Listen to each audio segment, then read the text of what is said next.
The Fed cut interest rate for the first time since the 2008 global financial crisis, and Hong Kong follows, cutting its base rate to 2.5%. Since the Hong Kong dollar is pegged to the US dollar, usually Hong Kong just follows the US monetary policy. This cut comes as the city's growth is already sluggish. The annual growth rate remains at 0.6% due to China's economic slowdown, the US-China trade war, and the local political unrest. North Korea is back in the headlines again. North Korea fires 2 short-range missiles early this morning into the sea between South Korea and Japan, South Korea's military says. The firing comes after Kim Jong-un and Donald Trump agreed to resume nuclear talks last month. That if governments continue to tolerate violence, the violence would only get worse. When she was asked about whether she would resign, she avoided to answer that question for several times. And then finally, she faced the question and said she would stay in the position until the crisis is completely resolved. She said it's not about her personal honor, but she has a responsibility to do that.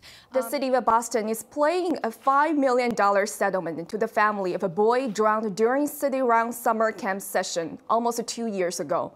The family of Kezar Willis filed a wrongful death suit because staff members failed to prove the 7-year-old with a life jacket. The boy could not swim. The body washed ashore along Carson Beach 4 hours after campers reported his disappearance to staff members at a community center. Loyola Chicago team chaplain Sister Jean threw out first pitch at the Chicago Cubs home opener against the Pittsburgh Pirates. 98-year-old Sister Jean made it underhand toss from her wheelchair, and the ball bounced to the home plate. Stoneman Douglas High School students returned to their Florida school today, 2 weeks after a teenager opened fire and killed 17 people. The class schedule started with 4 periods so students and teachers could start the day with the people they were with during the shooting. Students are not allowed to bring backpacks today and are struggling to get back to the school's routine.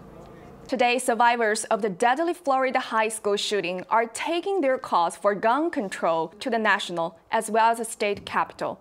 100 students from the Parkland High School are meeting with leaders in Tallahassee. More than 250 people are dead after a plane crash in Algeria. The deadliest plane crash since 2014 took place early this morning near the country's capital of Algiers. 10 of the victims were crew members on the military plane that was found outside the Boufarak Air Base. The Boston Athletic Association estimated that this year, the charity fundraising by marathon runners will be $35 million, and the race will generate more than $200 million economic impact to the greater Boston area. For students at Boston University, Singles Day is not only about celebrating singlehood, but also about embracing diverse ethnicities and culture.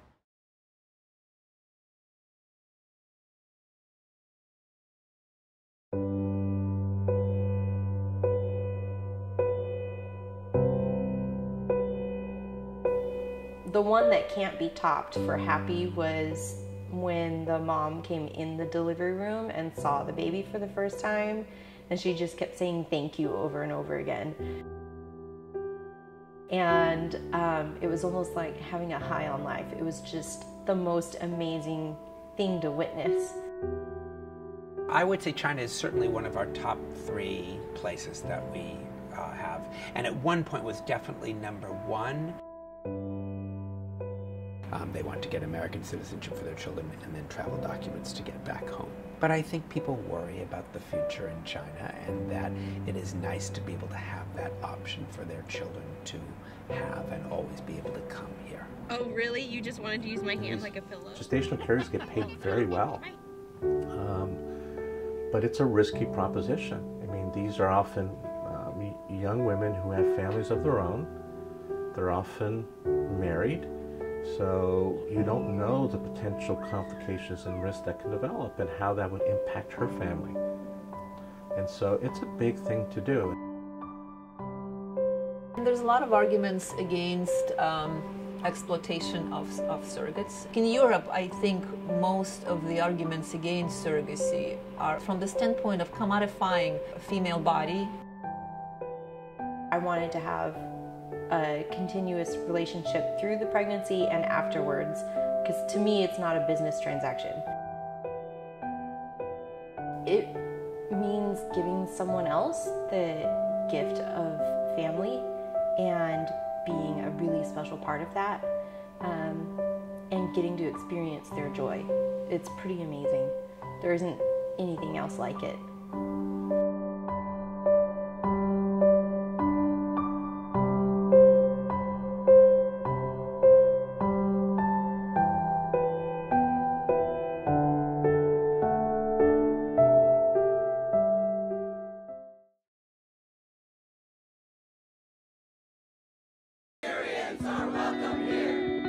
In today's political environment, Muslims are stigmatized as the Supreme Court upholds Trump's travel ban and protests against it sweep the country. John Robbins, the executive director of the Massachusetts chapter of Council on American Islamic Relations, advocates civil rights for the Muslim community. He says that the political environment has affected the Muslim community at the local level and that hostility exists across Massachusetts as well. We've documented 2017 and 2018 to be the two most significant years on record of anti-Muslim hate crimes in our country, and Massachusetts is no exception. Like Muslims as a group, American Muslim women today are also facing misconceptions and stereotypes related to their faith and culture. And what's it like being a Muslim woman? To be a Muslim woman is to be somebody who is always thinking about what you're wearing and what you're doing and how you're performing, especially in a context where you're a minority. According to the 2018 American Muslim poll carried out by the Institute for Social Policy and Understanding, Muslim women are more likely to experience both religious and racial discrimination. I think that by and large Americans are very open-minded and very welcoming people. I will say that incidents of Islamophobia continue, and I think particularly right after Trump's election. I heard lots of stories of, one of my friends had a swastika painted on her window, and she's a Muslim woman who wears hijab. I had friends who were yelled at on the street, but in spite of those incidents, I think by and large I have felt welcome in Boston.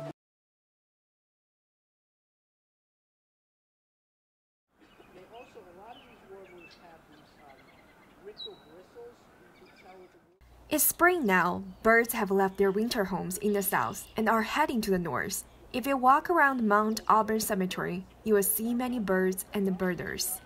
Mount Auburn is just such a wonderful place for seeing birds and flowers and trees, and just a beautiful place that I've been coming here for many, many years in different seasons.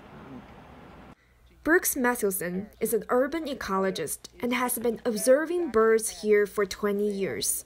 I am really interested in birds, especially at Mount Auburn Cemetery, because this is a great place for them during migration especially. So it's a good habitat throughout the year, but during migration it's especially important because it's a green space within a city that is surrounded by developed areas. So Mount Auburn Cemetery is a real important place for migratory birds to come and stop and refuel as they migrate further north.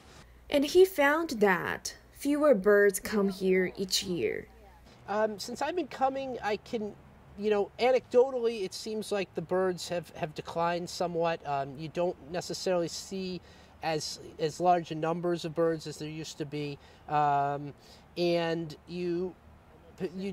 some of the less common birds, you don't see as many of them, whereas you may have seen them several times during the course of a season. You may only see them a couple times now.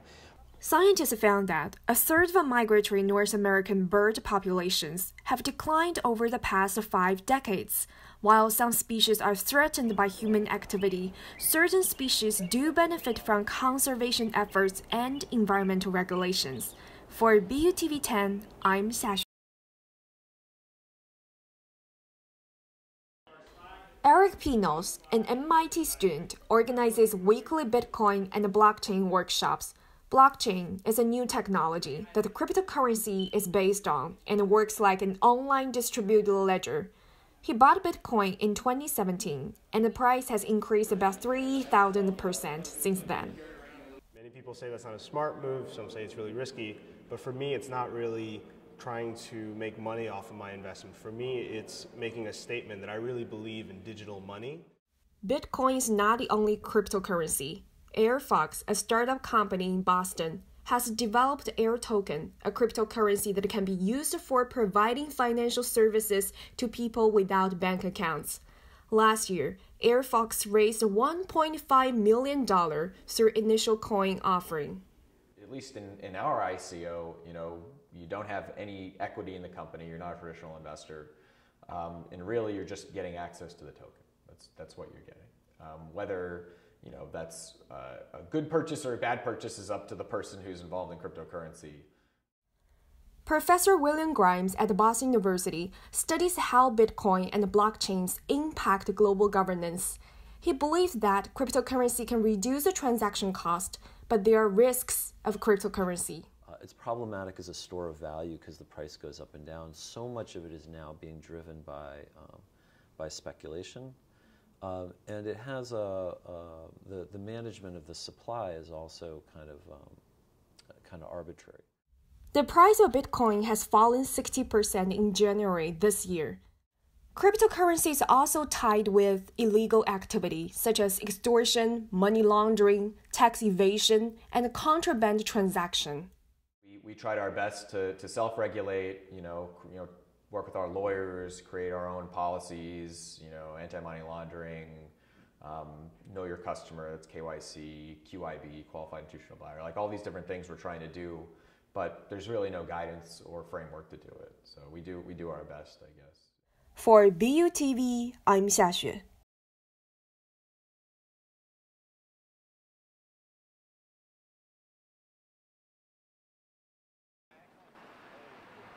Every weekend, liquor stores and bars in Austin are crowded with Boston University students.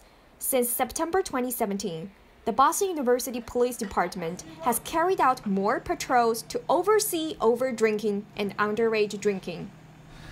So we're more like the pointy end of the stick, really. We're kind of, we're going to stop as many people as we can that are underage, possessing alcohol and usually transporting. According to the department, so far during the fall semester, 71 students were transported to hospitals for binge drinking. Compared to the past 3 years, the number has declined. Police officers said that at least 80% of those students transported to hospital are under 21, the legal drinking age in Massachusetts. We have people assigned to work at night to do that, but if people are buying alcohol in the morning or in the afternoon, we're really not affecting that. And the other thing too is if they're drinking in the Gardner Asher Pratt area, we don't really have any jurisdiction really over there to do. We're not going house to house to stop things. Fraternity and sorority communities play important roles in college students' life. 13% of Boston University students are involved in these organizations. A study by American Psychology Association shows that students in Greek systems tend to drink more heavily than non-Greek students. My opinion, well, I definitely think it's a problem, but to be completely honest, I think it's a problem on college campuses in general. I think that Greek organizations historically have facilitated the consumption of alcohol, but I think that it's not just a Greek life issue, it's a sports athletics issue, it's a theater issue, there's multiple organizations that participate in binge drinking, and it's also something that just college students participate with in general. According to National Institute on Alcohol Abuse and Alcoholism, every year, about 1,800 college students die from alcohol-related injuries, and about 97,000 students experience alcohol-influenced sexual assaults. I tend to believe personally that most, alcohol is definitely a factor in most sexual assaults, here. A 2001 research study found that alcohol consumption and sexual assault are frequently linked. The government study found that about 50% of cases involve alcohol consumption by the perpetrator, the victim, or both. However, this does not mean that alcohol use necessarily causes sexual assault. I think it goes beyond alcohol. I think alcohol definitely blurs the lines and makes it difficult, but I think there's a lot that goes into it. To combat binge drinking, Boston University prohibits alcohol-related hazing in any student organization and it requires first-year students take an online alcohol course. The issues with Greek life have been horrible lately, and people have lost their lives because of alcohol and hazing, and I think that the stance that universities are taking on it is really important. And I've been in really close communication with the deans about their expectations of us and what standards we uphold ourselves to. And I think that BU is on a really good path to making sure that we don't fall into these strategies that are happening. Well, I mean, education is helpful, and when students are found responsible for having violated the alcohol policy, we would typically expect the student to attend, to receive some education at wellness and prevention services. Students who call for help for themselves or their friends will not receive disciplinary sanctions from the university.